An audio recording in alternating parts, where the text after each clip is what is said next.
Raj arrived in the busy city of Lagos with a dream in his heart and a suitcase full of spices. He had always loved cooking since he was a child, learning from his mother in a small kitchen in India. The smell of curry, cumin, and cardamom reminded him of home. Now, standing in a new land, he wanted to share that same warmth with people far away from where he was born. The streets of Lagos were alive with colors and sounds. Vendors shouted about roasted corn, fried plantains, and spicy stews. Music played from small shops, and the air smelled of smoke and pepper. Raj smiled to himself. If they love food this much, he thought, they will love my food too.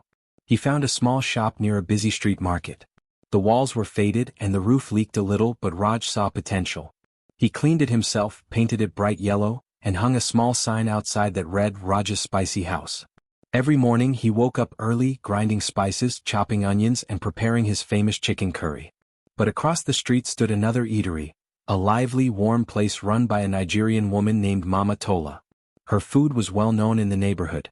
People came from far and near to taste her jollof rice, egusi soup, and fried fish. She had been cooking there for years. Everyone called her the mother of flavor. Raj first noticed her on his second day in the city. She was strong and cheerful, wearing a colorful wrapper and singing while stirring a large pot. The smell of her cooking reached across the street, making Raj stop and take a deep breath. For a moment, even his own spices couldn't hide the tempting scent of her food. Soon Raj opened his doors to customers. Curious people came to see the new cook from India. His food was different, full of spices, colors, and thick gravies they had never tasted before. Some people loved it and said it made their tongues dance. Others said it was too hot, too strong, too foreign. Raj didn't mind. He believed his food would win hearts with time. However, he started noticing something. Every time he served 10 people, Mama Tola's place had 50. Her customers laughed, clapped, and ate with joy. Her small shop was always full of life, while his was quiet. At night, he sat alone, counting coins and wondering, what does she do that I don't? One afternoon, Raj decided to visit her eatery. He walked across the street, wiping his hands nervously on his apron. Inside, he saw Mama Tola serving customers with a big smile. Her voice was warm and she called everyone my child. She noticed Raj standing there and greeted him kindly. You must be the new cook across the road, she said. Yes, Raj replied, smiling shyly. I wanted to try your food. I hear everyone talking about it. Mama Tola laughed softly. Then you must taste and see for yourself. She served him a plate of jollof rice, rich with tomato and pepper, and a piece of fried fish. Raj took a bite. The flavor was simple but full of heart. It wasn't the kind of spice he used, yet it felt warm, comforting, and deep. This is very good, he said honestly. Thank you, she replied. We cook with our hearts here. Every pot carries a story. Raj smiled and nodded, but something inside him stirred, not anger but determination. He wanted to show that his food too could tell a story. That night, Raj stayed late in his small kitchen. The market was quiet, and the only sound was the gentle bubbling of curry in a pot. He thought about Mama Tola's words, food carries a story. He realized that his food had a story too, the story of his family, his village, and his love for cooking. The next day he changed his menu. He started telling people about his dishes, where they came from, how his mother taught him to cook, and why each spice mattered. He smiled more, talked more, and listened to what people liked. Slowly, more customers began to come. Some stayed for his biryani, others for his lentil soup. Still, he couldn't ignore Mama Tola's laughter floating across the street every day. There was no anger in his heart, only respect and a growing curiosity. He admired her spirit. But deep inside he whispered to himself, one day I will be known too. Soon their quiet rivalry became part of the neighborhood gossip. People joked, have you tried the Indian curry or Mama Tola's rice? Some preferred one, some the other. But everyone loved the friendly competition. Raj didn't see Mama Tola as an enemy anymore. He saw her as a challenge, a teacher in disguise. Each morning he worked harder, perfecting his flavors and learning new tricks from local ingredients. He used Nigerian peppers in his curry and even tried making fried plantains with Indian spice. His food became something new, a mix of two worlds. One evening as the sun set over the city, Raj stood outside his restaurant, looking at the warm lights of Mama Tola's shop. People were laughing, children were eating, and music played softly in the background. He smiled. The battle had begun, but it wasn't a fight of anger. It was a battle of passion, of flavor, and of love for cooking. He looked up at the stars and whispered, let the best cook win, or maybe let both of us win. From that night onward, Lagos was never the same.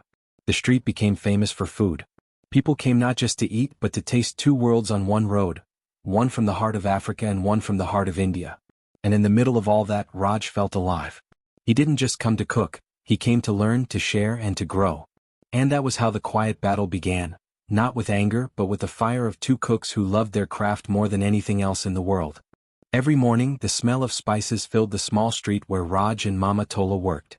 The sound of frying oil, chopping vegetables, and happy voices mixed together in the air. People loved food on that street. It was full of life, flavor, and laughter.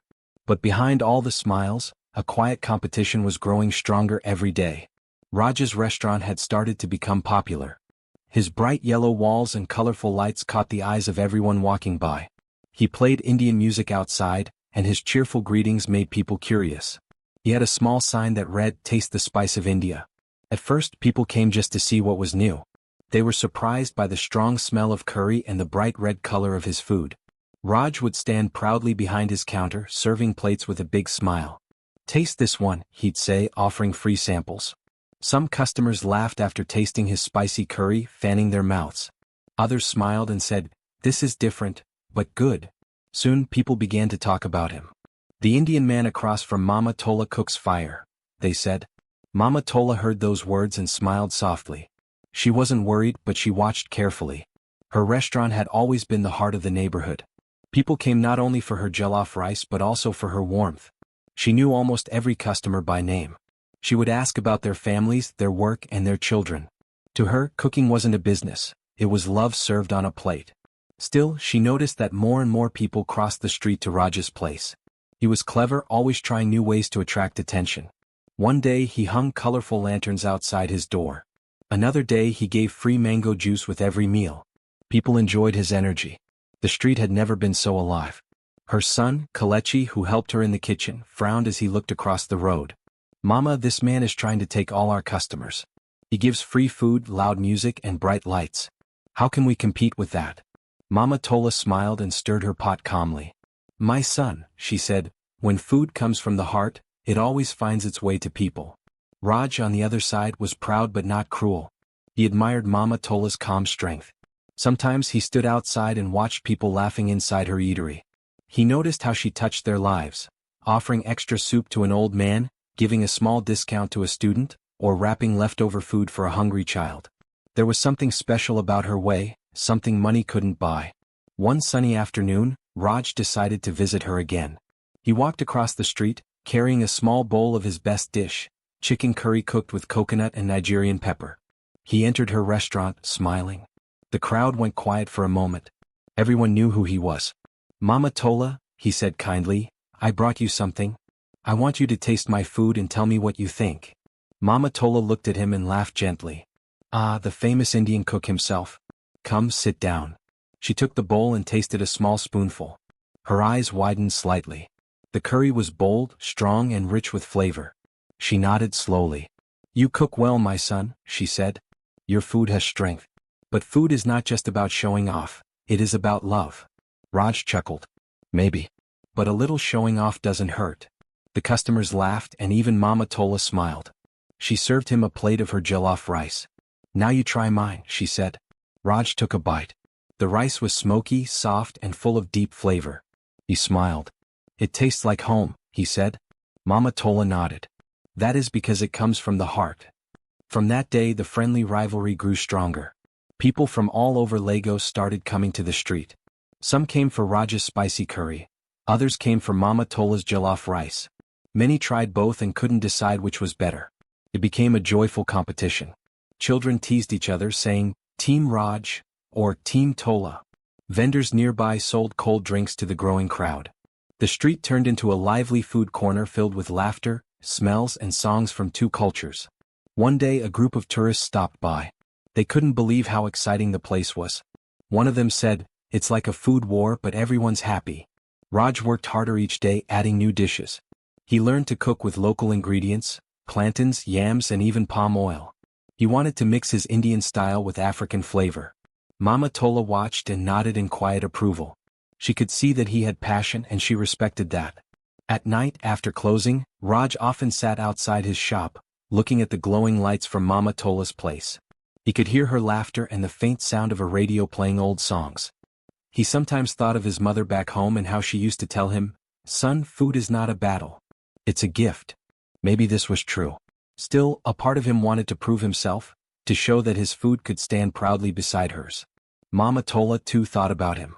She saw his energy, his fire, and his desire to succeed.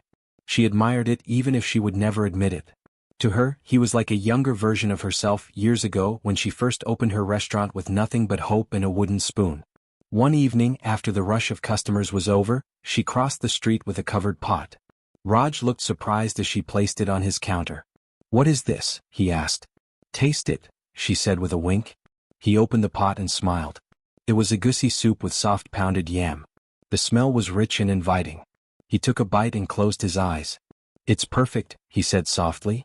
Mama Tola laughed. "Maybe next time you'll teach me your curry and I'll teach you my soup." From then on, their rivalry became less of a battle and more of a friendship. They competed, yes, but with respect and joy. People said their street was blessed because the food there carried more than spice. It carried stories, lessons, and love. And though no one ever said it out loud, both Raj and Mama Tola knew the truth. It wasn't about who cooked better. It was about how much heart they poured into every meal. The battle continued, but it was no longer about winning. It was about sharing. And in that, both cooks had already won. The city was full of excitement that week. Colorful posters were hanging on walls, poles, and shop windows. Everyone was talking about one thing, the Lagos Food Festival. It was the biggest event of the year, where cooks from all over the city came to show their best dishes. The winner would be crowned the master of flavors and would receive a big cash prize and a shining gold trophy. Raj saw one of the posters while walking to the market. His eyes lit up. "This is my chance," he said to himself. "If I win, everyone will know that my food is the best in Lagos." He could already imagine the crowd cheering his name and reporters taking pictures of his restaurant. For him, the festival wasn't just about cooking. It was about proving that he belonged there in a city far from home. He wanted to show that his food, though Indian, could also become a part of Nigerian hearts. Across the street, Mama Tola heard the same news. Her son Kelechi came running into the kitchen with the poster in his hand. "Mama, the food festival is back. You must join this year." Mama Tola smiled but didn't answer right away. She stirred the large pot of stew and said slowly, "The hand that cooks with peace never fails." She looked at her son and added, "It's not always about winning, my boy. Sometimes it's about sharing your gift." Kelechi nodded, though he hoped deep down that his mother would compete. Everyone in the neighborhood wanted her to join. People believed that if anyone could win again it would be Mama Tola, the woman whose food felt like home to everyone. The next morning both Raj and Mama Tola signed up for the festival. When the organizers saw their names they smiled. "This will be a big one," one of them whispered. The Battle of the Cooks, India versus Nigeria. News spread fast.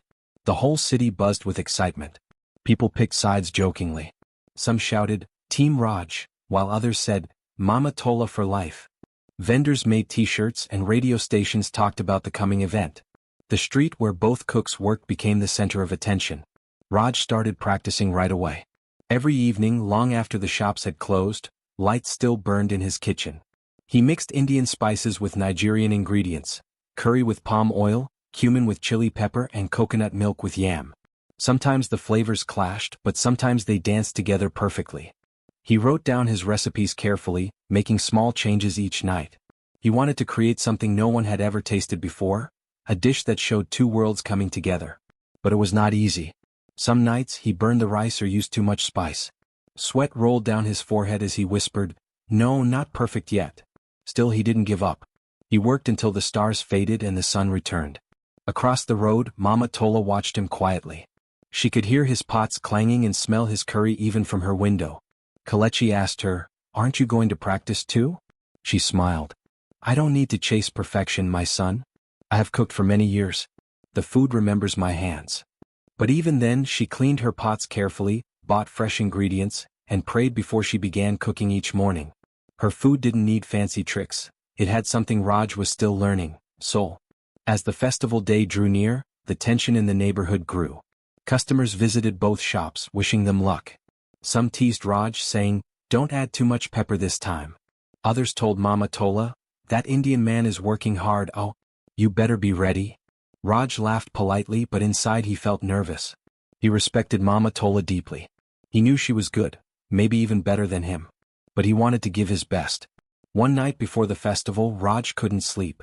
He sat outside, staring at the moon. "Why do I feel so restless?" he asked himself. "I love cooking, but now I just want to win. Is that right?" He remembered the words Mama Tola had once said, "Food is not about showing off, it's about love." Slowly he smiled. Maybe she was right. Maybe winning wasn't everything. Maybe the real prize was sharing what he loved most, his food. On the morning of the festival, Lagos was alive with color. Tents lined the city square. The air was full of smells: grilled meat, sweet cakes, hot stew, and roasted corn. Drummers played, dancers performed, and everyone was smiling. Raj arrived early, wearing a white apron and his lucky red scarf. He carried his spices neatly packed in jars. He looked around and saw Mama Tola in her bright green wrapper, greeting everyone with hugs. They exchanged a warm nod. There was no anger between them, only respect. Soon the competition began. The judges walked around with clipboards, watching each cook closely. Raj began preparing his dish, which he called fusion fire curry. It was a mix of Indian curry, Nigerian pepper, and a touch of coconut. His hands moved quickly but carefully. The smell drew people to his tent. Some clapped and said, "This one smells like victory." Mama Tola cooked calmly beside him. She made her famous palm oil jollof rice with smoked fish and special herbs that only she knew. She didn't rush or panic. Her movements were slow, graceful, like someone dancing to a silent song. As the final minutes ticked away, the crowd gathered near the stage. Children climbed on shoulders to see better. The judges sat at a long table ready to taste the dishes. Raj placed his steaming curry on a silver tray, garnished with fresh cilantro. Mama Tola served her jollof rice in a large wooden bowl, decorated with banana leaves. When the judges tasted Raj's dish, their eyes widened. It was rich, hot, and full of flavor, spices blending together like old friends. One of them nodded and said, "Very brave combination." Then they tasted Mama Tola's rice. The table went quiet. Her dish was simple yet comforting. The taste lingered softly, like a song that stayed in your heart. Another judge said, "This one feels like home." The crowd waited, silent and eager, as the judges whispered to each other. Finally, the announcer took the microphone and smiled. "Ladies and gentlemen," he said, "this year's result is a tie." The crowd erupted in cheers. Raj looked surprised at first, but then he laughed. Mama Tola smiled warmly at him. She reached out her hand and said, "Well done, my son." He shook her hand and replied, "You were right. The hand that cooks with peace never fails." They stood side by side as the audience clapped for them both. For the first time, it didn't feel like a battle. It felt like a celebration. And though no trophy could hold that feeling, both of them knew they had already won something greater. The sun rose early that morning, spreading golden light across the city. The Lagos Food Festival had finally arrived. Streets were alive with noise and color. Drummers played, children ran around with flags, and the smell of food drifted through the warm air. Everyone was ready to watch the great cook-off between Raj, the Indian chef, and Mama Tola, the Nigerian cooking queen. Raj arrived early, wearing a white apron and a red scarf tied around his neck. He looked calm, but his heart was racing. He had worked for weeks to prepare for this moment. His small table was covered with bowls of spices: turmeric, cumin, chili, and garam masala. He wanted his dish, fire curry delight, to be perfect. It would be a mix of Indian flavor and African warmth. Across the field, Mama Tola set up her cooking station. Her son Kalechi helped her arrange pots and bowls filled with rice, palm oil, tomatoes, peppers, and smoked fish. She smiled as she looked around at the growing crowd. She could see her neighbors cheering for her, waving small Nigerian flags. "Mama Tola will win again," someone shouted. She just laughed softly and said, "Let's feed them with love first." The host of the festival took the stage with a microphone. "Ladies and gentlemen," he shouted, "welcome to the biggest food competition of the year. Today we have two great cooks, Raj, the spice master from India, and our very own Mama Tola, the queen of taste. Who will win the crown of flavor?" The crowd cheered loudly. Some shouted Raj's name. Others called for Mama Tola. There was excitement everywhere. The judges, three well-known chefs, took their seats at the long table in front of the stage. The timer started. Both cooks went to work. Raj moved quickly, his hands steady as he chopped onions and garlic. The smell of frying spices rose from his pan, rich and sharp. He mixed curry paste with coconut milk, then added grilled chicken and a handful of local peppers. The bright colors shimmered in the sunlight, orange, red, and gold. Mama Tola worked at her own pace. She heated palm oil until it glowed deep red, then poured in blended tomatoes, peppers, and onions. The sound of sizzling filled the air. She added her rice, stirring slowly as the smoke carried a sweet, smoky aroma.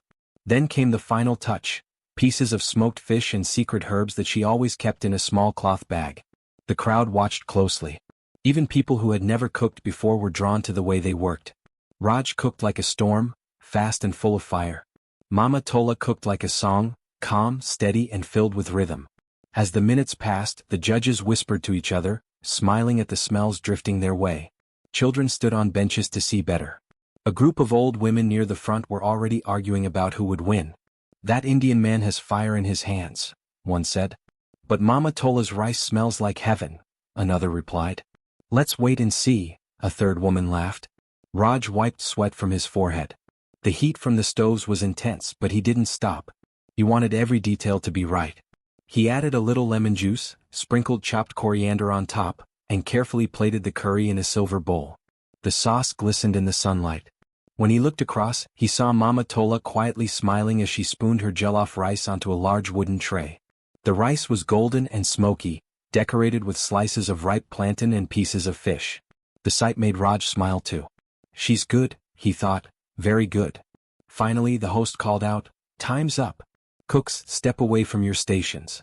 The crowd clapped and shouted as both chefs stood proudly behind their dishes. The judges approached slowly. First they went to Raj's table.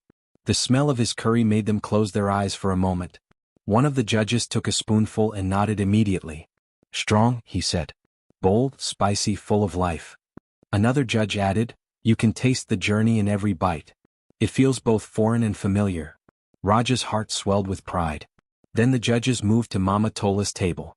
They tasted her jollof rice carefully, one spoon at a time. The first judge smiled before he even swallowed. "This," he said softly, "is comfort in food form."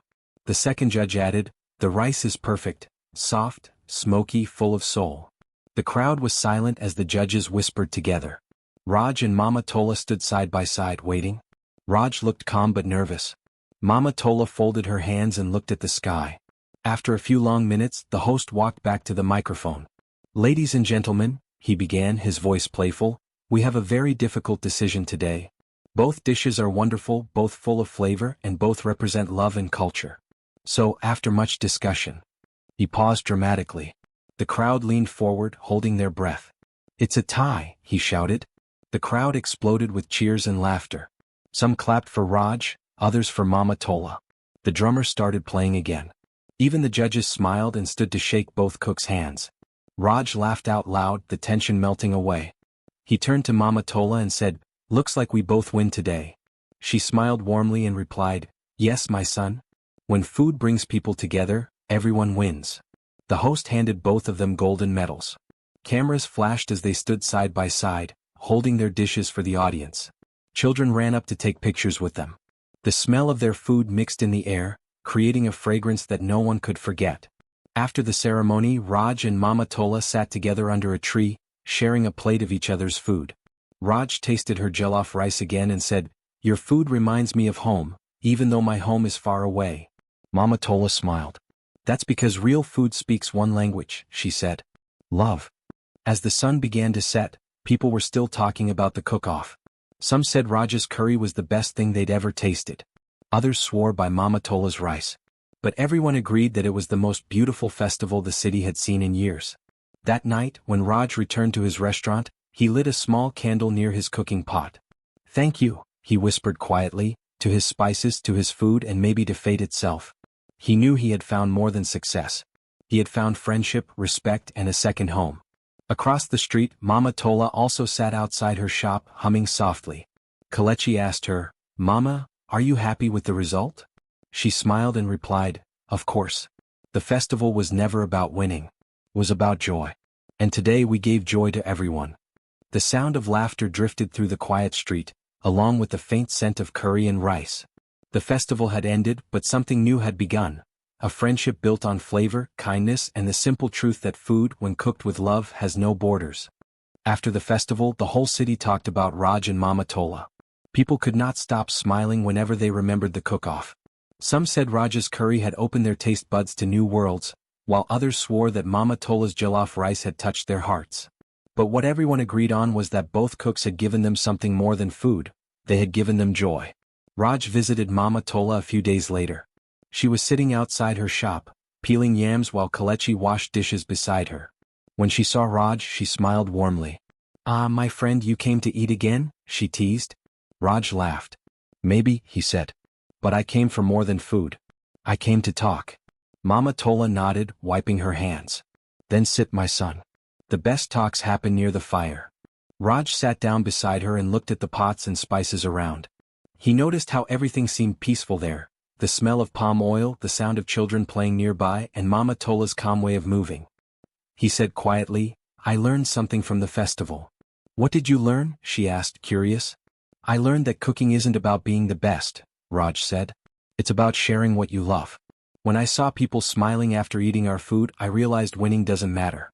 Feeding hearts, that's what matters." Mama Tola smiled softly. "Now you speak like an old woman," she said, laughing. "But you are right. Food that brings people together is food made with peace." Raj looked thoughtful for a moment. "Mama, I have an idea," he said. "Why don't we open a restaurant together? A place where people can taste both our worlds, Indian and Nigerian food side by side." Mama Tola blinked, surprised. "Together?" she asked. "Yes," Raj said with excitement. "We can call it something special. A name that shows both spice and soul." Mama Tola chuckled. "Spice and soul, that sounds beautiful." She looked up at the sky for a moment as if thinking deeply. Then she nodded slowly. "All right, Raj. Let's do it. But only if you promise not to make everything too spicy." Raj laughed loudly. "Only if you promise not to make everything too smoky." They both laughed until their sides hurt. Kalechi watched them with a big smile, happy to see his mother so joyful. Weeks later, their dreams started to come to life. They rented a small place in the center of the city. The building had a wide front with space for tables outside. Raj painted the signboard himself. It read in bright letters, "Spice and Soul." Underneath it said, "Where India meets Nigeria." Inside, the walls were painted with warm colors, orange and gold for Raj, green and brown for Mama Tola. The tables were made of wood, and the smell of spices filled the air from morning till night. When they opened for the first time, people came from every corner of the city. The news had spread fast. Some came for Raj's fire curry delight, while others came for Mama Tola's palm oil jollof rice. But everyone stayed for both. The first customer was a little boy who asked shyly, "Can I have rice and curry together?" Raj and Mama Tola looked at each other and laughed. "Of course," Raj said, "that's the spirit of our restaurant." They served him a plate that mixed both dishes. The boy tasted it, smiled wide and shouted, "This is the best food ever." Soon that became the favorite order, jollof curry mix, a creation that joined both their styles. People loved it. Business grew, but what made them happiest was how people of all kinds sat together at their tables. Indians, Nigerians, travelers, children, old people, all sharing food and laughter. Every morning, Raj and Mama Tola cooked side by side. They worked like a perfect team. Raj handled the spices. Mama Tola watched the rice. Sometimes they teased each other. "Raj, you are burning the onions again," Mama Tola would say. And Raj would grin. "No, Mama, that's the aroma of perfection." The customers loved watching them argue playfully. It made the restaurant feel like home. One evening, when the crowd was gone and the city lights twinkled outside, Raj sat down with a cup of tea. He looked around the quiet restaurant, then at Mama Tola washing her pots. "Mama," he said softly, "I've never felt this happy before. Back home, I always wanted to prove myself. I thought success meant being better than others. But now I understand, it means doing what you love and sharing it." Mama Tola looked at him with pride. "Yes, my son," she said. "When your heart is at peace, everything you touch becomes a blessing. You see now? The world is big enough for all of us to shine together." Raj nodded slowly. "You've taught me something I will never forget." Mama Tola smiled. "And you, Raj, have taught me too. You've shown me that there is always something new to learn, even for an old cook like me." They both laughed softly. Months passed, and Spice and Soul became one of the most loved restaurants in Lagos. Tourists came to taste their food. Newspapers wrote about them. One reporter called it, "a place where flavors meet hearts." Another said, Raj and Mama Tola have cooked peace into every dish. Even the mayor came one day and said, "You two have done something wonderful. You've shown us that when we work together, our differences become our strength." That night, after the mayor left, Raj looked out the window and saw the street glowing with life. Music played, children laughed, and the smell of their food filled the night air. He felt deeply thankful. He turned to Mama Tola and said quietly, "You were right from the beginning. Food is not about showing off. It's about love." Mama Tola nodded. "Yes," she said. "When food brings people together, everyone wins." Years later, Spice and Soul became a landmark. People still remembered the story of how it began, with a rivalry, a festival, and two cooks who turned competition into friendship. And every new cook who came to work there learned one simple rule written on a small wooden board hanging in the kitchen. It said, "Cook with peace. Serve with love. Feed every soul." Raj often touched that sign before he started cooking. It reminded him of the lesson that changed his life. The lesson that success is not measured by trophies or titles, but by the smiles of those you serve. And so, every day as the pan sizzled and the air filled with the scent of curry and jollof, Raj and Mama Tola continued their journey, two hearts, two cultures and one shared dream, to make the world a little warmer, one meal at a time.